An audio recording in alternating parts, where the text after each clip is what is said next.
The Irish Prime Minister has said the Democratic Unionist Party cannot be allowed to block the Northern Ireland Assembly after the party refused to join a power-sharing administration until significant changes are made to the Northern Ireland Protocol. The UK government has argued that changes to the way goods are shipped from Great Britain to Northern Ireland are needed to restore the devolved government. They insist that none of these changes break international law. The standoff, though, has attracted international outrage. The Speaker of the House, Nancy Pelosi, in the US, said she was deeply concerned that the UK was seeking to unilaterally discard Northern Ireland's post-Brexit trade arrangements. Well, Michael Brown, a former Conservative Party MP and former political columnist for The Independent, joins us now. Michael, really good to see you this morning.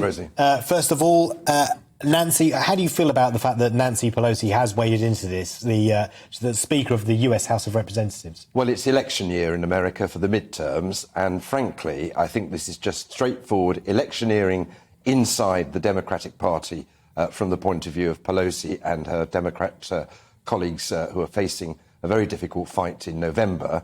Secondly, bluntly, we've been here many times before, Paul. The fact is, Nancy Pelosi is bullying the British government, and I'm afraid that's not on. We've been here many times before. I was actually Parliamentary Private Secretary to the Secretary of State for Northern Ireland in the early 1990s, and the Conservative Party under John Major's government whip for Northern Ireland. So I'd like to think that I can see the big picture, and the big picture means that everybody's got to calm down, including the American government. This is old-fashioned bullying, and I think it will do no good whatsoever in lowering the temperature. The situation isn't currently calm. That's the problem. We haven't got power sharing. We've got the DUP saying, sort it out, otherwise you're not going to get cooperation from us. And the UK government admitting this is really serious. Can you think, because this is the problem, can you think of a solution that works in Northern Ireland, works for the European Union, works for America? Well, I guess if I knew the answer to that question, Rose, I wouldn't be speaking. Can you just solve it? Is it possible to get something that everyone can agree to? Many people say, for understandable reasons, Boris Johnson didn't read the small print when he signed up to the Northern Ireland Protocol. But in fairness to the British government, I don't think they ever thought for one moment that the EU would be so intransigent. I heard on the radio a couple of days ago the chairman of Marks and Spencer's saying that when he wants to bring over any food goods from Britain to Northern Ireland that are going nowhere near the Irish Republic, they're going into Marks and Spencer stores, he has to spend a fortune, something like £8 million, I think, on the paperwork, some of which has to be written in Latin. Now, this is just straightforward bureaucracy. The blunt truth is, though, in defence of those who criticise the Prime Minister, the fundamental fact is that the Northern Ireland Protocol and the Good Friday Agreement are incompatible. Which is the more important? The Good Friday Agreement, the power-sharing agreement, which the government under John Major, but subsequently under Tony Blair, negotiated in very good faith. And it stood the test of time up to now.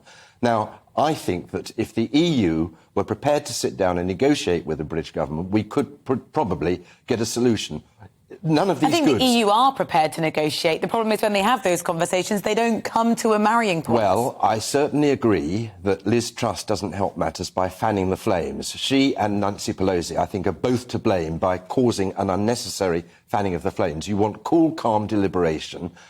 It will have to be solved. I think most people in the EU acknowledge that it is very unfair on the people of Northern Ireland.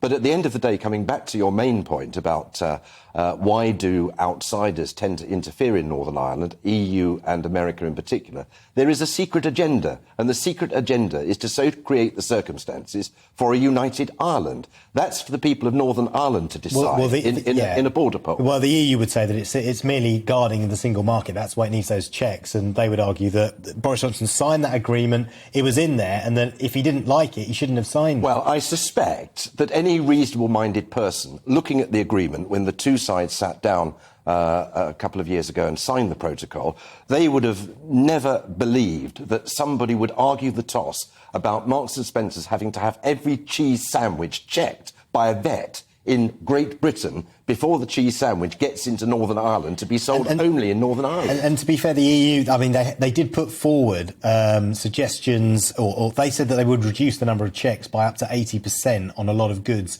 But the UK government said, no, that's going to make the situation worse. Why did the UK government say that? When they're complaining about the checks, and the EU says, all right, we'll reduce the number of checks then to make it easier. Why did the UK government Look, Margaret Thatcher used to say in any negotiations with the EU, you've got to get half a loaf at the very least.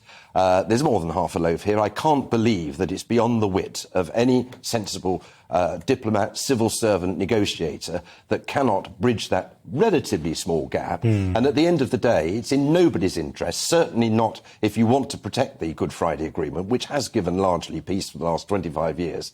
I was only on the ground floor at the very start of those negotiations, which began under John Major's government. And I really do believe that dialing down, but we do have American elections, and if you've got any Irish heritage and you're an American candidate of any standing, like Joe Biden, Nancy Pelosi, this is a secret agenda that they need to continue to expect more of this from the Americans then until at least after November, up to November.